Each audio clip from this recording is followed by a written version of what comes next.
Great to be back once again on your one-stop shop for anything sports and business. Judy Olano is my name, compliment of the season. On the show today, we will be taking you through the news, some of the things happening as far as sports business is concerned, and of course on our dugout segment this edition also, we will be having someone talk to us about how to really put your professional football career in good perspective. Yes, for you putting it on the right track, it's our aim here on the show, making sure that we help those who are, those who want to be part of the business of sports, especially on the part of players who are lost, who just don't know how to go about becoming professional footballers. Yeah, this is where you will get all the information on today's show.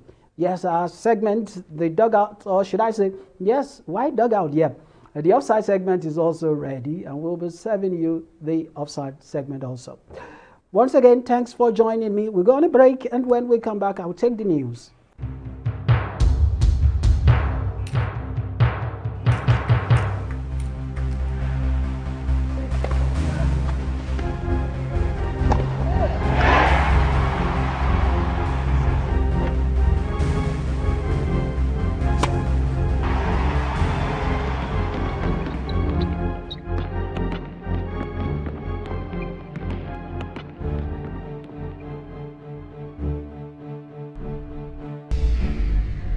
Fantastically finished. Welcome back. Now the news. Operators and developers of shared telecommunication infrastructure IHS has donated boarding materials worth over 3 million naira to Fosla Academy Abuja. The donation is the first to the privately owned football academy since its inception 10 years ago. Proprietor of the academy, Mr. Sani Lulu Abdullahi, appreciated the gesture, saying it will serve as a motivation for him to continue to support the indigent students who are naturally endowed in the game of football to combine their career with education. Speaking on behalf of the donors, the Chief Operating Officer of IHS, Engineer Bala Hasley, said the donation is to assist Fosla Academy in its quest in ensuring that the indigent students have the opportunities to better their lives in their chosen careers. He commended Alhaji Sani Lulu Abdullahi for his selfless services to humanity. Items donated to the academy include 106 inches mattress, 20 dining tables, 20 dining chairs, and 63 inches LG color television. And we move on to football still. Bayern Munich's recent annual general meeting saw heated exchanges between fans and the board amid calls for the German soccer giants to end their partnership with Qatar Airways. The meeting saw 77.8% of Bayern Munich's club members vote in favor of the club aligning with internationally acknowledged human rights standards, a move designed to end the club's relationship with the Qatari state-backed airline. Those voting for Bayern to cut ties with Qatar cited human rights groups who have criticized the state's treatment of foreign workers brought into the country to work on the new infrastructure projects for the 2022 FIFA World Cup. Now to Brazil. Carlos Nuzman, the former Rio 2016 and Brazilian Olympic Committee president, has been sentenced to 30 years and 11 months in prison for buying votes for Rio de Janeiro to host the 2016 Olympic Games. The 79-year-old was found guilty of corruption, criminal organization, money laundering, and tax evasion. Nuzman, who is appealing the verdict, will not be jailed until the appeals process has been completed. And still talking football now again, Premier League newcomers Brentford will be extending the life cycle of their current home kit for the 2022-2023 season. The West London club cited sustainability and affordability as motives for the decision, which backs the trend in English soccer's top flight of releasing a new kit for each season.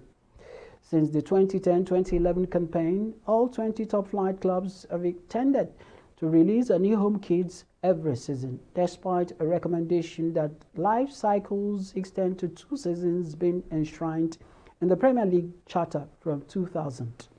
Some clubs, such as Brighton and Over Albion, give their away kits a 2-year cycle, with the second year seeing the previous season's change strip used as a third alternate. Formula One is next. Formula One has announced that the Spanish Grand Prix will remain on its calendar until 2026 after renewing its contract with Circuit de Barcelona Catalunya. The series has raced at the circuit since 1991 and runs its pre-season testing at the venue. As part of the extended agreement, improvements to the track and its facilities will be made ahead of the 2022 race, including an advancement on the circuit's sustainability plans. It had been confirmed last month that next year's Spanish Grand Prix will take place on the 22nd of May. And finally, in cricket, Geoff Allardyce has been appointed permanent chief executive of the International Cricket Council, following an 8-month spell on an interim basis. Allardyce initially stepped into the role at cricket's global governing body in March, taking over from Manu Sohi, who was suspended pending a disciplinary hearing following a review into his management style. Sohi officially left the ICC in July. Allardyce, a former first-class cricketer from Australia, had previously served as ICC General Manager for Cricket since 2012. Prior to that, he was Cricket Operations Manager at Cricket Australia. And that's it for the news. We go on a short break now, and when we come back, it will be time for our dugout segment.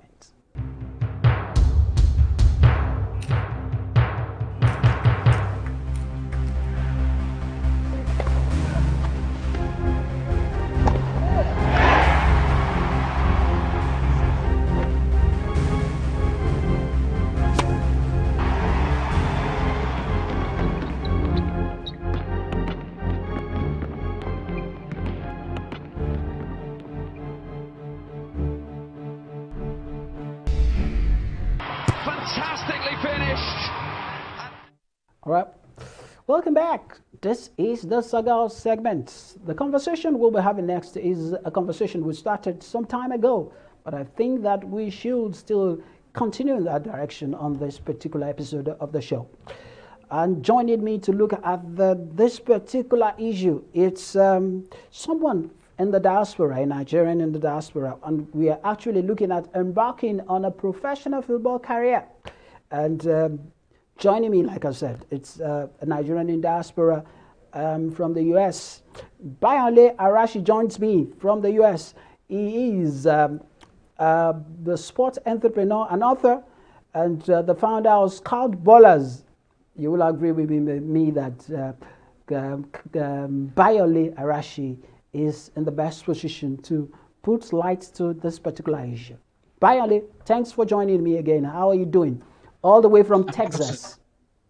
Good to hear from you, bro. How have you been as well? Great, great. The last time you were on the show, we were looking at how to get a professional football career on track. So we're going to continue in that direction. The last time we had a conversation, that time you just released a book, Roadmap to a Successful Football Career. And there is an update to that particular group, that particular book, I beg your pardon. Now, Yes. why do you think you just had to maybe update the book? Let's start from that. Well, thank you very much for having me again. It was a very interesting discussion the last time I was here, and as you said, the response I got from that first version of the book was very, very, very impressive. I got a lot of positive feedback from people that read it, but more importantly from stakeholders in the business, leaders in sport, journalists, folks like you have something positive to say. So I feel that there were some of the feedback was so positive that I decided that, okay, why not update it and make it a revised edition a year after, and that was why I went ahead and just choose to revise the book. So it's revised now, more pages, more information, and as you know that a lot of things change in the game year in year out. The same system and methodology that was used last year in terms of recruiting players have changed, and so you have to keep updating yourself. As you know that innovation never stops, so you keep innovating until you actually see results in terms of player development. More importantly, from Africa, I'm very passionate about my people. That's why I was saying. Because I feel the opportunity is what is not really there. The opportunity is there, but the information is what people don't have. And that's one of the reasons why I appreciate you for giving me your platform to come here and talk to our people. So the feedback was one of the major reasons why I choose to revise the book. Bayo, let me ask you something that I noticed in the last 1.5, 2 years. I can see that the ecosystem has changed as a result of the pandemic. You know that because there has been restrictions about traveling, and you know that this particular profession, if you want to operate in the football ecosystem, it requires a lot of traveling, especially for the scouts. Absolutely. What are the things that you think have changed, or how do we adapt from the perspective of the footballers now? I mean, you're spot on right there. The ecosystem is changing and will keep changing. Funny enough, I wrote about 4 pages review or report last year, not even knowing it was going to get as bad as it got, right? And now it might even get worse due to the Omicron variant that is just found. Though Nigeria has not been added to the list in America yet, but of course it's been added in the United Kingdom, and it might be added. It's just a matter of time. In the state of Texas, we've not seen any of the Omicron variant yet, but it's been seen in 16 states. So having said that, you have to take it upon yourself to find a way to always see how you can get an opportunity, regardless of what is going on in the game. So if you really want to make it in this career, like I said, it involves a lot of traveling, especially if you want to go for tryout. You have to start looking inward now, and that's one of the things I put in that report that I released last year. That most African players, African teams have to start looking inward, have to start looking around how we can build our own league, how we can build our own football, maybe not to be at par with what is available over here or in the United Kingdom, but at least to get better than the way it is at the moment. Let's now move to the nitty-gritty now. Now we've been faced with the challenge of the pandemic. Now, for those young lads who right now are still determined to follow the course through, what are the basic attributes that you think they should possess now? Because for the obscene time, we need to remind them that these are the basics. So what do you think are the basic attributes now for the players? Number one, start early. That's the key. I'm very sure you and I know, and you know me for that in particular, that I'm not a fan of age cheat. It's the number one challenge we have in Africa. I see child with one as early as it is this morning that was telling me the age on my card is 14, but my real age is 19. And I just all I could do just to shake my head like, okay, but we have to start encouraging the kids to start early.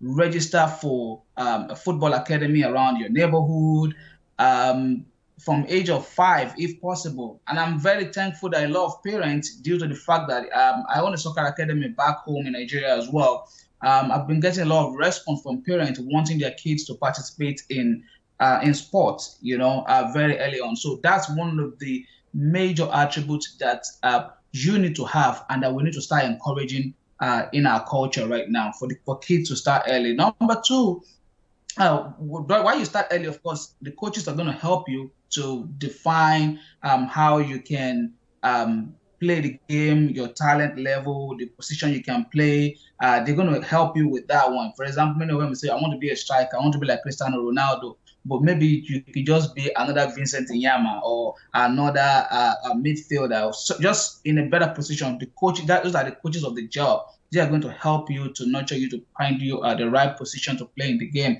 But more importantly, you also have to start looking for opportunity as well, very, very early on. Like I said, over here, from the age of 5, 6, these kids already participating in football leagues. They're already playing league week in, week out. They already show them the spirit of competition, how to start competing at that very young level. And then the third one is, of course, you have to be honest with yourself. Am I willing to pay the price of patience, of extreme hard work, of the fact that my environment doesn't encourage me, which we all know that in Nigeria in particular now, I don't know how many recreation centers that we have, because even in schools, which I have, some of my kids are also there.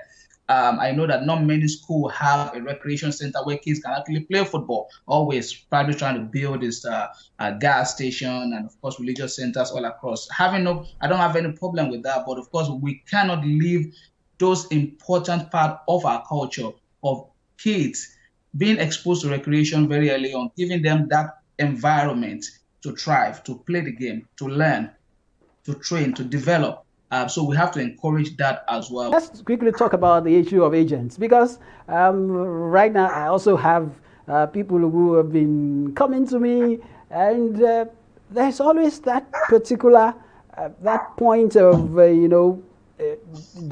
what age can you have your own agent, or what do you think? How do we go around the issue of agents, and especially when you want to get on with your career as a footballer? Agents are a very important part of the game. They can like I put it in my book, they can make or break you. But most of the time, the thing has changed over the years. If you look at some of the top football players right now in the world, their agents are their family, their parents. Mention them, all the top, apart from Cristiano Ronaldo and the likes. The rest, their dad, their brothers, their mothers, their agents. So it's very important that you have that. They are not going to go away anytime soon. FIFA tried a new method a few years ago by giving more power to the country football federation to be able to empower local people. They don't call them agents at that time, but they give them the opportunity to help the players to make football transfer easily. But again, I think that system did not work as effective as they were hoping. But before you get to the level of agent, you have to first play the game. You have to know how to play the game. You have to be a top star. You have to have a talent, and you need to have a club that you're playing with or an academy. And you have to be patient. I think the number one challenge that I see among our teenagers, among our youth, is that lack of patience. And that's why many of them fall into the hands of, I'm sure we discussed that the last time, of people that swindle, that take advantage of them, take parents' money. And I told you many stories about this that I personally went through myself. But what you need to do when you get to this stage of getting an agent is two things. Make sure that there is nothing as far as money exchanging hands between you and that agent. When it gets to the level of, I see you are a very good player, but you have to pay me some money to take you to a club, that is a red flag right there. Forget about it. You are the asset. Always remember that if you are the asset, and if anybody believes in your career and believe in your talent, that person must be willing to invest in your career and be able to use his own or our own fund to be able to take you to wherever you want to go to. So it is only when you prosper and when you sign a professional contract that an agent gets paid. And again, that's why I feel we have to start using technology to encourage our players as well. And that's why the platform such as scoutballers.com was built, so players can do it themselves. There are other ways you can become a player, and then you don't have to also go ahead and play football the way every other person is playing it. In America, for example, there is a system that they use. They make sure that when you come here and you are in a college, which is also university, You can study. While you are studying and getting a degree, you can also be playing the game. And during the season where they call it draft, every year they do draft like they do in basketball, in American football, they do it in soccer as well. There's a conference coming up in Kansas City in January. Is the gathering of all soccer professionals in America, and that's where they do the drafts. So they normally draft players from colleges, from their first year, second year. It depends on how good you are in the NCAA division, and then you can be signed up to one of the several MLS teams in America, and that's your own path of becoming a professional. So that's the way they have done it in America. So at the end of at the end of the day, you are not going to be ignorant or useless. You are going to have something. In case football doesn't work, at least you have a degree in your hand to be able to go do a job and become somebody in life. So remember that very, very important point, that you are the asset. Do not exchange money between yourself and an agent. That culture is big back home in Nigeria and Africa, and we need to start telling people how it works. Don't exchange money. You are the asset. Always remember that. Thank you very much, Biole, for joining me again for this one. By the way, you are the founder of Scout Ballers.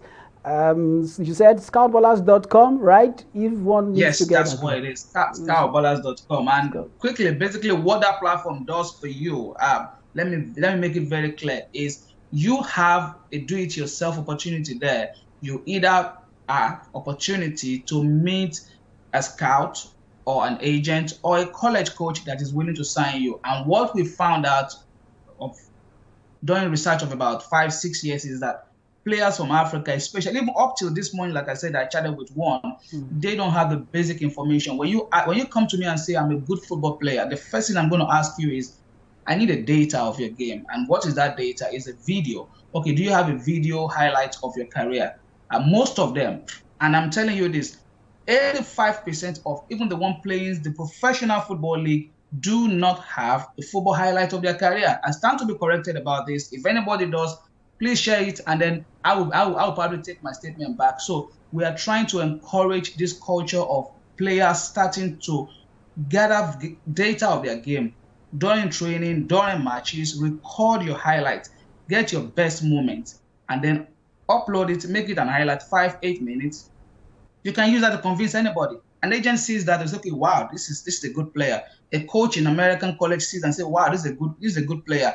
A coach in any college in any part of the world will see it and say, this is a good player. And then you continue discussion from there. So that's what we are building that platform to do for you. And it's free to use for now, of course. So thank you very much for the opportunity. And guys, come on, let's get it done. All right. Thank you very much. Once again, Biole Arashi, an author, sport entrepreneur. I want to wish you all the best, and hopefully we will continue this conversation again someday, because it is an ongoing conversation as long as there is an ecosystem for footballers to thrive on. Thank you very much. Thank you very much for having me, sir. Thank you very much. My regards to everyone in the studio. All right. Okay, that was Biole Arashi, an author as well as a football entrepreneur, who was talking to us about on how to embark on a professional football career. That's it for this segment. We'll go on a quick break, and when we come back, I will be signing off with the offside segment as usual.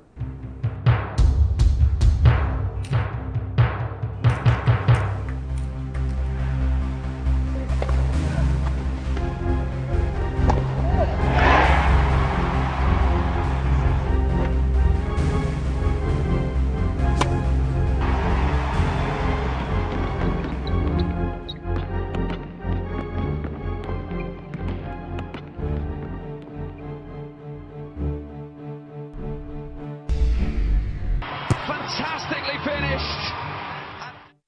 Yes, welcome back. Quickly, before I go, don't forget you can join us on our social media platforms. Yes, Twitter, Sport Exchange 24. Yeah, on Facebook also, you can like our Facebook page, Sport Exchange 24. And on YouTube, it's TV360 Nigeria. That is, you need the YouTube channel. You need to subscribe to watch other subsequent as well as other content that of great reputation. Okay. So quickly before we go, the offside segment. Just a few days ago, the Confederation of African Football announced that the Teslim Balogun Stadium has been banned. Yes, according to CAF, that this is their findings. What they found out about the Teslim Balogun Stadium, that the stadium lacks a good pitch. They said there is no good floodlights, and emergency medical facilities and electronic scoreboard is also not good enough. And the recommendation that the stadium needs to be modernized with a new standard pitch, media center, VIP seats, and spectator seats. The spectator stand of the stadium needs general maintenance like painting and cleaning with refreshment and catering facilities for all spectators. Yes, Teslim Balogun Stadium, by the way, is a Lagos-based stadium. You wonder if Lagos, with some other stadiums in the past, like the National Stadium, does not have a stadium that can host an international game now, then which other states in Nigeria can boast of one? That's the message I'm leaving you with today on the show. Thank you very much for joining me. See you some other time.